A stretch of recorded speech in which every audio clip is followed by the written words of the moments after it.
Okay, let's take a deeper dive into the upcoming presidential election and what it means for Wall Street.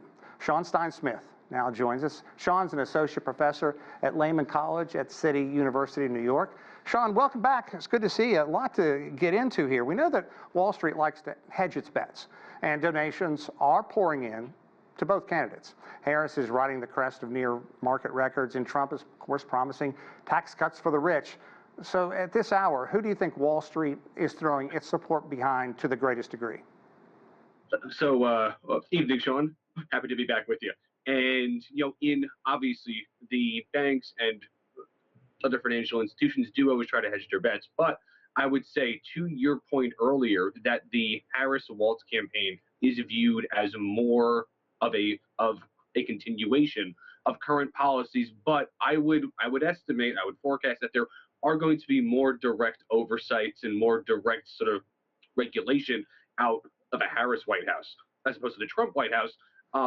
Although he is pro-business, pro-growth, as advertised, there are some worries and some anxieties that is inconsistent foreign policy and/or any targeted tariffs with our large external trading partners could indirectly impact our banks overseas. So it is at this point a toss-up, but I would say Wall Street is cautiously optimistic on both outcomes. That's a very diplomatic way to say it. And from the information I've gathered so far, both candidates are expected to bump up our debt level even greater, but Trump to something like $11 trillion more. So whoever wins, the markets will reopen the next day. So what can we expect from a new commander-in-chief? Will this transition lead to any instability, any reason for nervousness among investors? I don't think so. Because ultimately, as you indicated, the markets and businesses have to open, right, every day, and they have to operate. What is going to be, I think, the biggest impact is how the outcome of this vote coming up in a few short weeks impacts some of the more high-flying areas, be it AI chips, be it companies like Tesla and other companies that have been more in the headlines lately. But overall, the impact on the debt deficit and the overall growth pattern of the U.S.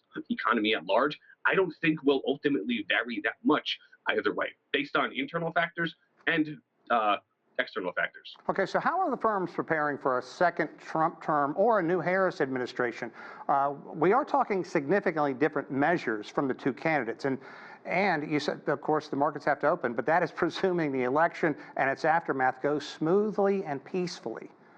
Yes, hopefully, right? Yeah. And so out of a Harris White House, I would forecast more direct oversight, be it caps on bank growth, more targeted loan programs to certain groups as opposed to other groups, or more direct subsidies out of the federal government. Now, out of the Trump White House, there is going to be an air of less oversight and less hands-on regulation, but it's important to note that out of the previous Trump White House, he was a fan of issuing executive orders to sort of push things through that he thought personally were of greater importance. So either way, banks and sort of the market at large are going to be in for a more hands-on White House as opposed to the last four periods. Yeah, okay, let's turn to Silicon Valley. How do you believe these companies appear to be leaning Harris or Trump, especially with more oversight, especially with AI becoming such a force, and there's a lot of desire to move forward with AI in a very controlled fashion, but does that involve regulation? So, sort of the whole high-tech industry, obviously Musk has sort of pivoted publicly to a pro-trans optics.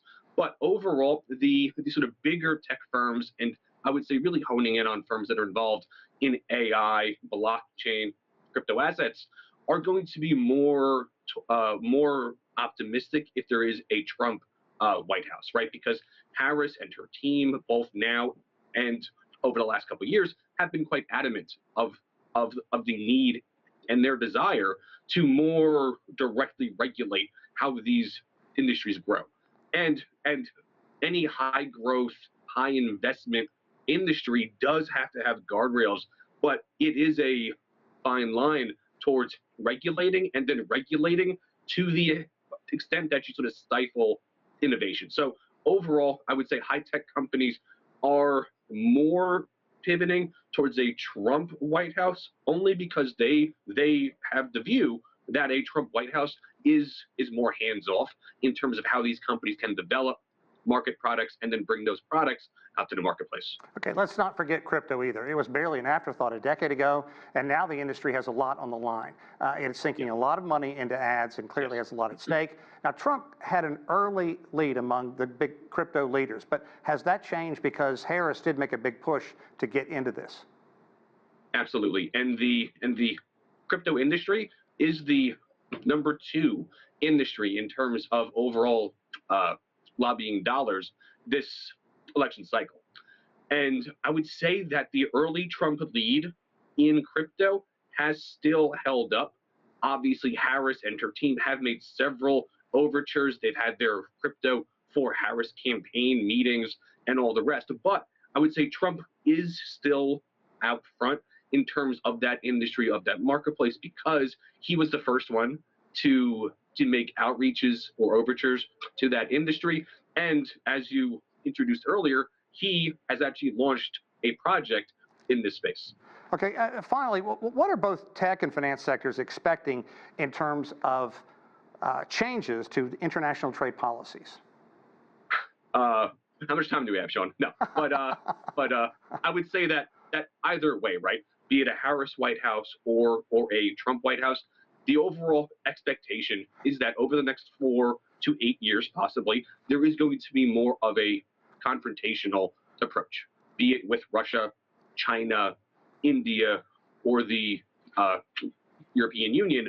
There is an expectation that the U.S. is going to be more aggressive and forceful in how it deals with both its allies and its economic trading partners.